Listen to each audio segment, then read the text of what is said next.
name's Sonia and this is my channel, See It Then, See It Now.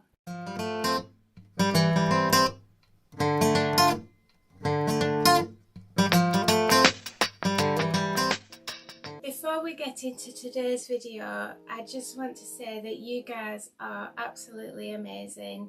I've had some awesome comments and I've had lots of subscribers and I'm nearly at 400 and we've got there so much quicker than we ever thought we would. So I just want to say thank you so much. Moving on to today's video, it is a continuation from the hat that I created in the last video with the steampunk theme. I did say that I was just going to do a little area of my house in the same steampunk, and I've done a piece for the wall and I absolutely love this. It has turned out better than I ever imagined it would. It just makes me smile every time I walk past. That said, let's just jump straight in. This is one of those projects where I had a general idea of what I wanted in my head, but I had no idea how I was going to get there. It was definitely a make it up as I go project. I started by cutting a piece of wood to the size that I needed, and at this point I didn't know how I was going to attach this to the wall. I could attach the wood and have the clock removable from the wood, which I thought may be the best option, especially if the piece ended up quite heavy, which I was concerned about. Or I could put hooks on the back of the wood and have the clock glued to the front of the wood so that I remove the whole thing to alter the clock. So I cut a hole where the back of the clock would be, just in case I went with this option. I can say now though that I went with the first option, so cutting this square was not needed. As with all of these projects, it's important to have a supervisor to bring you cups of tea.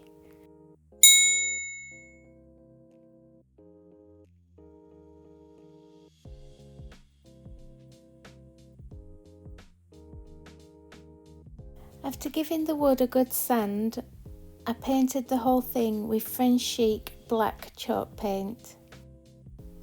While that was drying, I painted these lids with the same chalk paint. This is the metal lid that comes on the top of a candle jar, and the little red and white one is off of one of those little mini jam pots.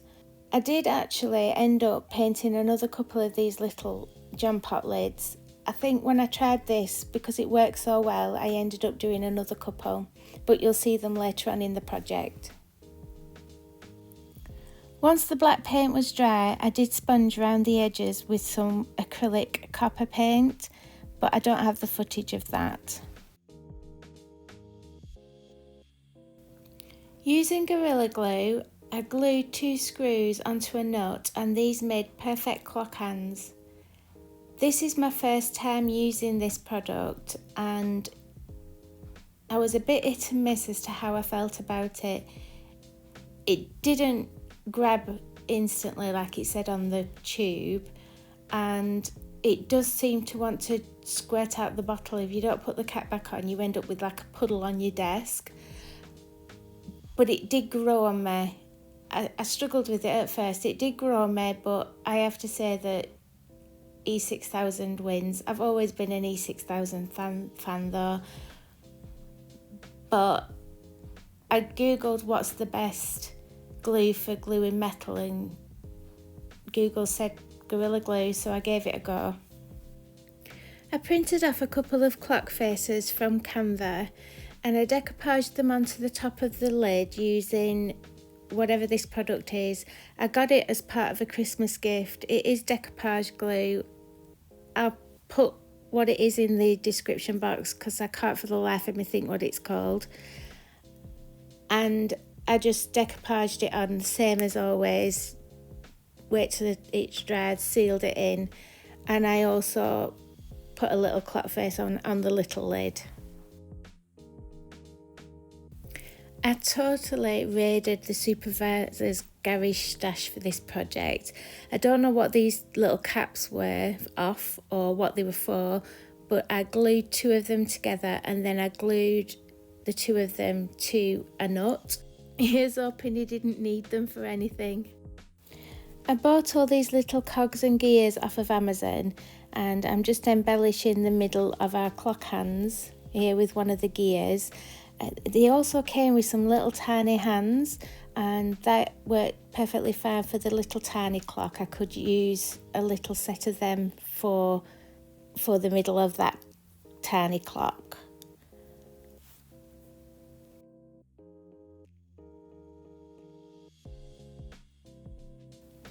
Here I am sealing in the decoupage. Now it's nice and dry. I used Gorilla Glue and a little bit of hot glue to glue the hands onto the front of the little tiny clock, and then I decided to embellish the sides with some chain, which I used Gorilla Glue and hot glue for that as well. Gorilla Glue for the hold, hot glue for the immediate hold until the Gorilla Glue dried. And in case you're wondering where the Gorilla Glue is in this shot, I'm actually using one of the little puddles that the Gorilla Glue left on the cardboard.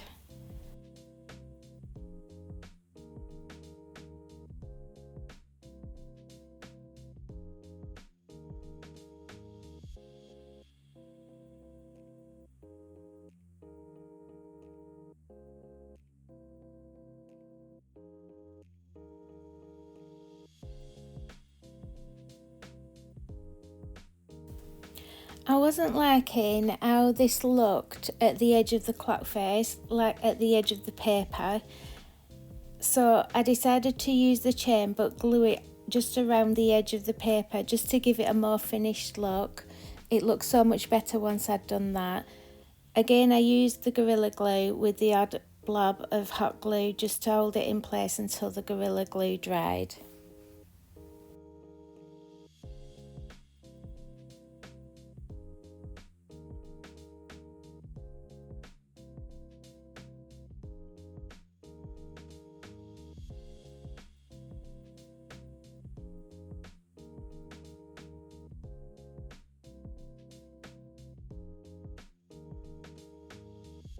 I glued this nut to the underneath side of the lid, and the reason I did this was to raise it up so that when it got glued to the piece of wood in a bit, you'll see in a bit, it would raise it up rather than trying to glue the edges of the lid to the wood. It gave me a nice solid point in which to glue.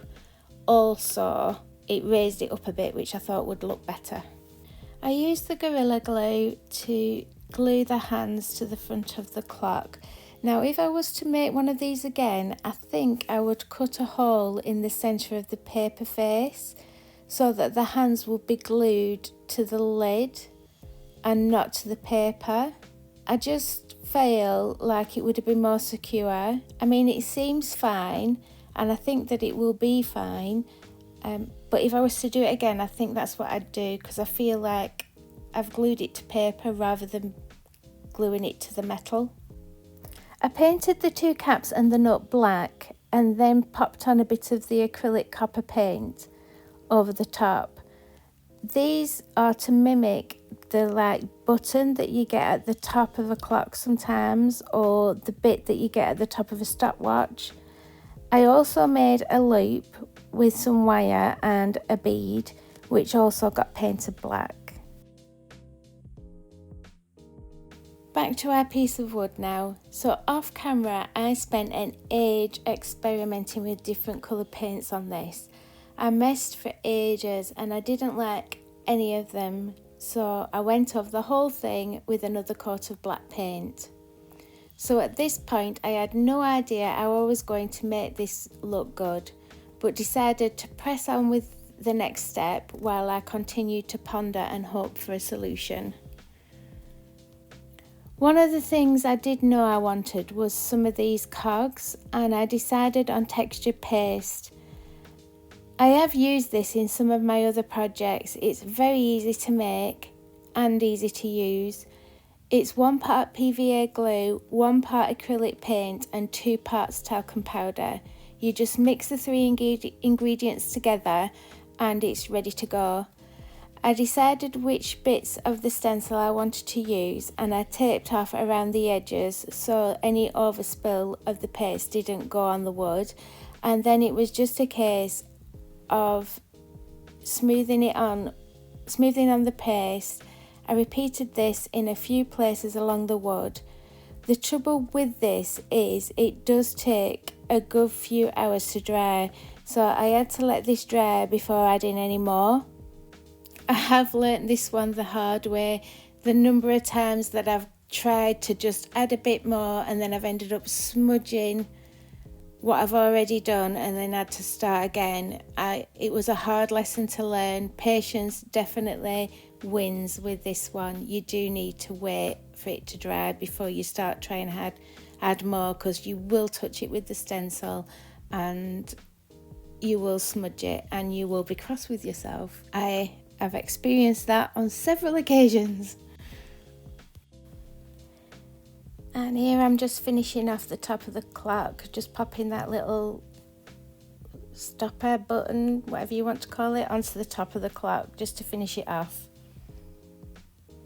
I'm calling it a clock, but it's a pretend clock. It's a look like a clock. I just wanted the front of this to have lots of clock faces on it, but I didn't want to go buy loads of clocks. It's going to have 2 working clocks on the front of it anyway, so I was quite happy to have the other ones as just clock faces. So I do want to put some more texture paste on this, but to start off with, I painted the existing texture paste that's now dry. I think we're on next day.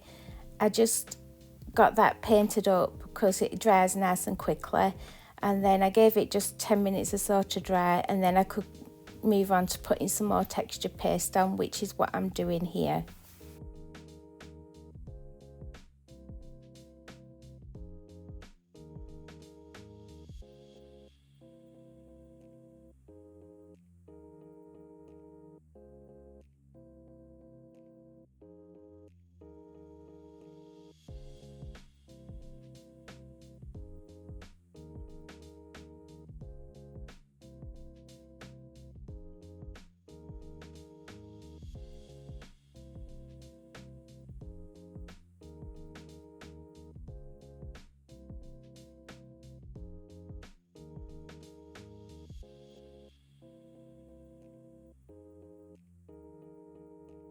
I've messed about with the painting of this board. I tried all sorts of different things and I'm happy with how this looks now. So this is actually really easy to achieve as well. But I absolutely love how I've done this bit. I don't know if you can see here, but I've put some bits of copper into it as well. But this silver is so easy to use. So I'm just gonna, rather than show you all the footage of me changing the colour of it every 5 minutes, I'm just going to show you on these bits that haven't been painted because I was waiting for them to dry. I'm just going to show you on these bits how I've created all this. So I just need to start off by getting this black now that it's all dry. It's been left overnight, so I'm just going to get this back to black.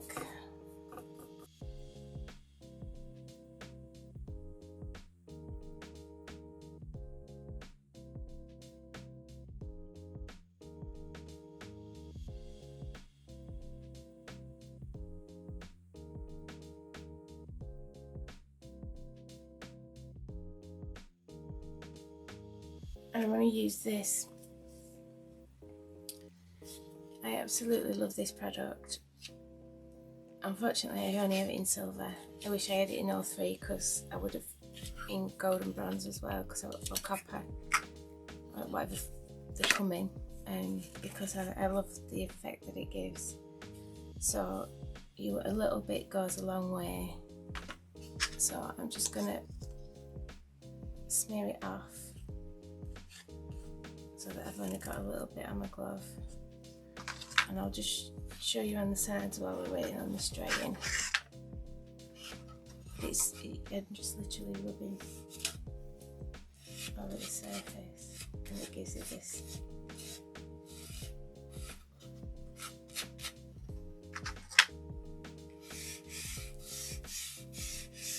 silvery grey look.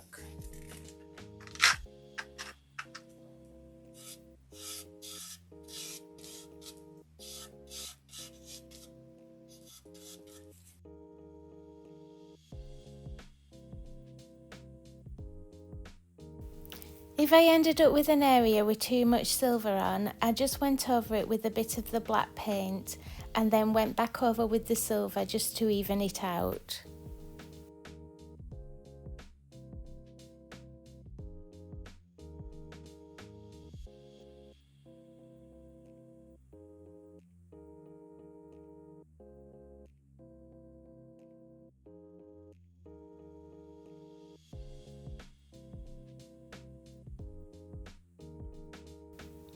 Once I was happy with the silver, I added touches of the acrylic copper paint just to a few areas.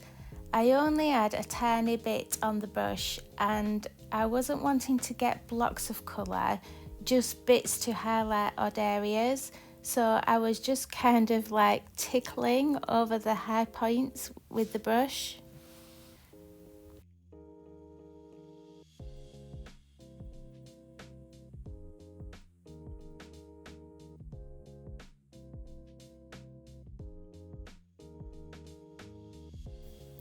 With the background complete, it was time for the embellishments, and I'd been given some old bicycle parts and some gears, so I set to spraying them along with some bolts and washers in different metallic paints. I used rose gold, gold and silver. Once these were dry, it was on to the really fun bit of attaching it all to the pieces of wood. So first of all, I had to play around with positioning. Once I had a general idea of where I wanted to position everything, I then just needed to start attaching it. Now my biggest challenge was this clock. I wanted to be able to change the battery, and this clock was actually one that it wasn't supposed to go on a wall, it was supposed to just stand on a shelf. And I really struggled with how to attach this, so I put it on this hook and then I didn't like that, so I took it off. And then I tried attaching it with some chain and I didn't like that, so I ended up taking that off as well. And in the end I did go with the hook and I ended up bending it right round now so that it wasn't sticking out as much, which it worked out fine and I was happy with that. I also ended up having to put some Velcro command strips on the back just to keep it in place so that I can take it off whenever I need to move the battery. When I need to change the battery or change the time, because obviously the time changes twice a year, I can get it off, lift it up, change it all and put it back, and then just Velcro it back into place. But this was my biggest challenge. I couldn't work out at all how to do it. It took me such a long time to work out how I was going to do this. It was driving me potty.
Once I'd sorted the dilemma of how I was going to attach this clock, the rest of it was just good fun. It was just good creative fun. Just moving stuff around, deciding where to put it. Everything got either glued or screwed to the board. So these heavy gears, they were quite heavy metal gears, I screwed those on. Other bits that were quite light got glued on using the Gorilla Glue or the E6000. I think I used a bit of both, and I just thoroughly enjoyed working out where to put stuff and how best to make it so it looked pretty.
As this ended up quite heavy, I decided to use these hanging plates, and I placed one at either side. With hindsight, I would have been better putting these on at the start, but I managed to get them on by hanging it over the edge of the desk. So let's have a reminder and see it then. And let's see it now.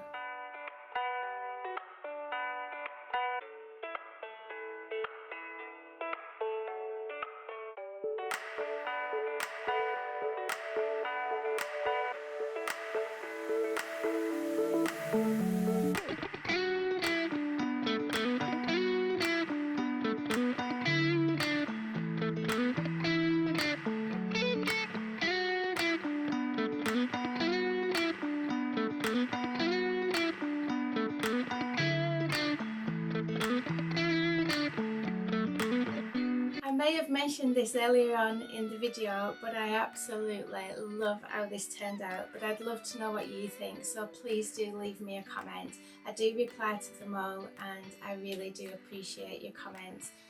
The comments that I've added recently, I've had some helpful comments, I've had some lovely comments, and they've been really supportive, and I'm just grateful to that.